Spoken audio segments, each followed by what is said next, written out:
Je suis arrivée hier ici avec quelques idées en tête pour cette intervention, et puis je vous entends tous depuis ce matin et ça me donne d'autres angles de réflexion, etc. Bien qu'étant la première femme à intervenir à la table ronde, je n'ai rien à ajouter sur les Acédou. Par contre, voilà. Mais bon, c'est la private joke, vous avez tous compris.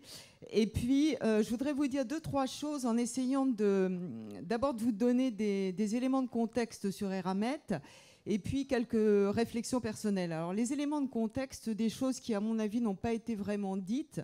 Nous sommes un groupe minier métallurgique avec un chiffre d'affaires de l'ordre de 3,5 milliards.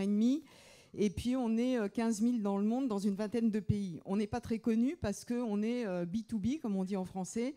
Et donc, on est dans un monde, alors est-ce que c'est l'industrie lourde, primaire, etc. Moi, je ne suis pas économiste, je ne rentre pas là-dedans. Par contre, ce que je sais, c'est qu'on cherche des matières premières pour les extraire et les transformer. Et là, il y a quand même quelque chose qui n'a été évoqué par personne pour l'instant, c'est que ces matières, elles sont là où elles sont. Ce qui veut dire que quand on parle de localisation, délocalisation, etc., là, il y a un problème de localisation. Les matières sont dans des pays. Ces pays sont de plus en plus des pays en développement ou des pays compliqués. Et donc, le fait que des opérateurs français, parce que c'est aussi une dimension dont on n'a pas beaucoup parlé, c'est celle des opérateurs français à l'étranger.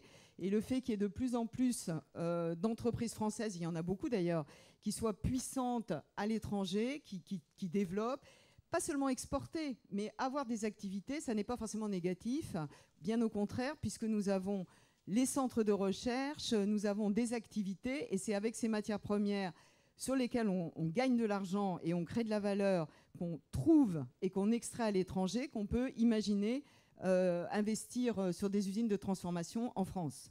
Donc là, il y a des chaînes vertueuses qui sont assez peu connues et qui sont assez loin des clichés de délocalisation, ou je ne sais pas si c'est de la mondialisation, de la démondialisation. En fait, on s'en fiche. La vérité, c'est que ça se passe comme ça. Alors, ces pays miniers sont aussi en pleine mutation.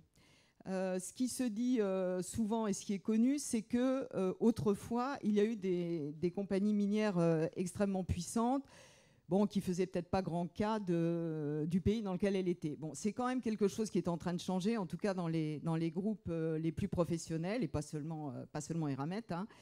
Et donc, par contre, il y a aussi une tendance ou une tentation de ces pays à ce que certains appellent le nationalisme minier, c'est-à-dire à ce que le fait de travailler avec eux pour un opérateur industriel quel qu'il soit est de plus en plus difficile. En quoi c'est un problème ? Eh bien, tout simplement parce que pour développer les industries ou les services, on a besoin de matières premières. Et si on n'a plus d'accès à ces matières premières, ou si l'accès aux matières premières est complètement contrôlé par un certain nombre de pays, parce qu'il y a de plus en plus de développement de, je dirais, de business national, contrôlé en fait par des États, ça peut nous impacter, nous, dans nos économies développées. Et quand on parle de numérique ou d'immatériel, en fait, il y a beaucoup d'industries et beaucoup de matières premières. Donc je voulais dire ça parce que c'est assez peu connu, ce n'est pas des thèmes de débat très courants. C'est une prise de conscience croissante des gouvernements, que ce soit au niveau de l'Union européenne ou en France, puisqu'il y a tout un tas d'initiatives de politique, mais c'est quand même quelque chose de très complexe qui touche à la diplomatie. Vous savez que les matières premières, elles peuvent être en Russie, les matières premières, elles sont dans des pays africains, les matières premières, etc., en Amérique du Sud. Donc c'est un sujet politico-économique passionnant, comme disait Nathalie, mais extrêmement important. Il a été dit par d'autres que l'industrie, c'est des projets, de l'excellence, du tous ensemble, des hommes, des femmes, etc. Ça, c'est vrai. C'est des lieux, ça j'ai voulu en parler parce que c'est important. Nous, quand on se développe, on se localise là aussi à proximité des marchés. C'est-à-dire que c'est une banalité, hein, mais je veux dire par là que si les marchés se développent dans des pays émergents, je pense que c'est aussi positif pour l'économie française que des entreprises françaises investissent dans ces pays émergents. Nous, on a quelques usines en Chine. D'ailleurs, ce n'est pas si simple d'investir en Chine parce que la Chine devient également coûteuse avec tout un tas de contraintes énergétiques, sociales. Les Chinois, et c'est légitime, veulent augmenter leur niveau de vie, etc.